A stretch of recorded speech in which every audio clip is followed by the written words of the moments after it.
वक्त आ गया है कि सूबे के हालात इस नहेज तक पहुँचे हैं कि हमें उसके लिए जो है गौर व फिक्र करना चाहिए। गो के जो ये दहशतगर्दी के वाक़यात हुए हैं वो काबिल मज़म्मत हैं और इसमें कोई दो राय नहीं कि इसमें बैरूनी ताकतें इन्वॉल्व हैं। खराज तहसीन पेश करता हूँ अपनी लॉ इन्फोर्समेंट एजेंसीज़ को कि उन्होंने जो है बर वक्त कार्रवाइयाँ की, अपनी जानों का नजराना पेश करके सूबे को बहुत बड़ी तबाही से बचाया। जो मज़मूम मकासद लेकर ये दहशतगर्द आए थे वो पूरे नहीं हुए। यहाँ महज 20 सीटें जो है कौमी असम्बली की मिलती हैं, जो नेशनल गवर्नमेंट को बनाने में या उसको ख़त्म करने में कोई किरदार नहीं होता। मैं असगर तरीन साहब की जो चीफ सेक्रेटरी के हवाले से उन्होंने जो बात की, इसमें कोई दो राय नहीं है कि चीफ सेक्रेटरी साहब जो हैं बड़े मुअज़्ज़ज़ और एक काबिल शख्सियत हैं और बलूचिस्तान के लिए जो है वो मेहनत कर रहे हैं। ये जो कलमात किसी साबिक एमपीए ने अदा किए हैं, इसमें पाकिस्तान पीपल्स पार्टी का कोई हाथ नहीं है, एक इंडिविजुअल एक्ट है। और पाकिस्तान पीपल्स पार्टी रवायतों की अमीन पार्टी है, हमेशा अपने सख्त तरीन मुखालिफिन को भी इज़्ज़त व एहतराम से पेश आते हैं। और तारीख़ गवाह है कि जब भुट्टो साहब को फांसी दी गई तो मोहतरमा बेनज़ीर भुट्टो साहिबा 88 को वज़ीर-ए-आज़म बने, लेकिन उन्होंने कोई इंतकाम गिरी नहीं की।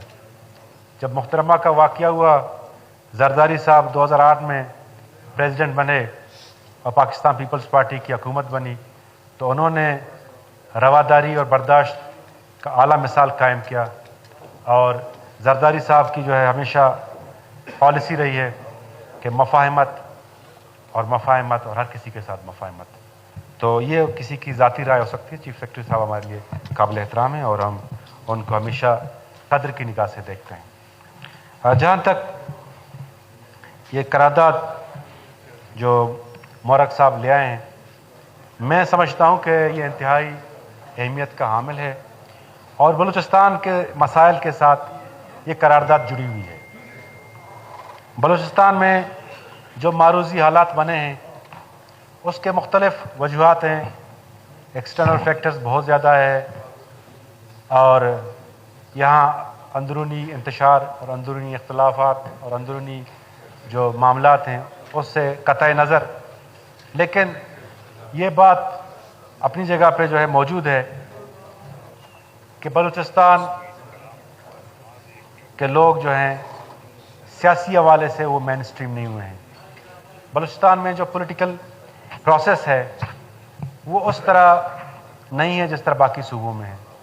उसकी कुछ वजूहात है। एक वजह यह है कि पाकिस्तान की 24 करोड़ की आबादी का जो 6% है,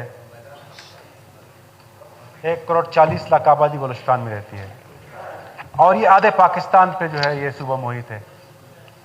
तो इसकी नुमाइंदगी कौमी हुकूमतों में ना होने के बराबर है और यही वजह थी कि बलूचिस्तान के लोग हमेशा नेगलेक्ट फील करते आ रहे हैं और हमारी जितनी कौमी पार्टियां हैं, चूँकि उनका मैंडेट बलूचिस्तान नहीं होता, पंजाब, सिंध, KPK बाकी सूबों में जो है वो अच्छे खासी सीटें ले आते हैं, तो यहाँ महज 20 सीटें जो है कौमी असम्बली की मिलती हैं, जो नेशनल गवर्नमेंट को बनाने में या उसको ख़त्म करने में कोई किरदार नहीं होता।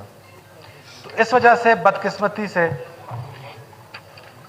कि हमारे जितने भी वफाकी हुकूमतें रहीं, गो कि अभी हमारी वफाकी हुकूमत जो हालात चल रहे हैं, तमाम पार्टियां उनकी जो तवज्जो मरकूज़ है, मैं बात कर रहा हूँ पास्ट की, कि बलूचिस्तान को उस तरह तवज्जो नहीं मिली जिस तरह उसको मिलनी चाहिए। और ये अमूमी बात है, हम लोग सारे वोट लेके आते हैं, जहाँ पे हमारा वोट बैंक होता है हमारी जो है नवाज़शात वहाँ ज़्यादा होती हैं। जहाँ पे वोट बैंक कम होता है डेफिनेटली एक नेचर सी हमारे कि वहाँ पे तवज्जो नहीं होता। अलबत्ता होना नहीं चाहिए, लेकिन पार्लिमानी पॉलिटिक्स का जो है अलमिया है। तो मैं समझता हूँ चूँकि हमारे सारे मामलात पॉलिटिकल प्रोसेस से वाबस्ता हैं। तो बलूचिस्तान वक्त आ गया है कि सूबे के हालात इस नहज तक पहुँचे हैं कि हमें उसके लिए जो है गौर व फिक्र करना चाहिए। गो के जो ये दहशतगर्दी के वाक़यात हुए हैं वो काबिल मज़म्मत हैं और इसमें कोई दो राय नहीं कि इसमें बैरूनी ताकतें इन्वॉल्व हैं और उन्हीं के ईमा पे ये सारा कुछ हुआ है। और मैं खराज तहसीन पेश करता हूँ अपनी लॉ इन्फोर्समेंट एजेंसीज़ को कि उन्होंने जो है बर वक्त कार्रवाइयाँ की, अपनी जानों का नजराना पेश करके सूबे को बहुत बड़ी तबाही से बचाया।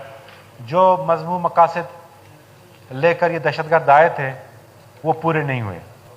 लेकिन बात यहाँ तक नहीं रुकती कि हम वो तमाम अवामिल जिसकी वजह से ये वाक़यात पेश आ रहे हैं, ख़्वाह वो बैरूनी अनासर हों, ख़्वाह वो अंदरूनी अनासर हों, ख़्वाह वो डिप्रीवेशन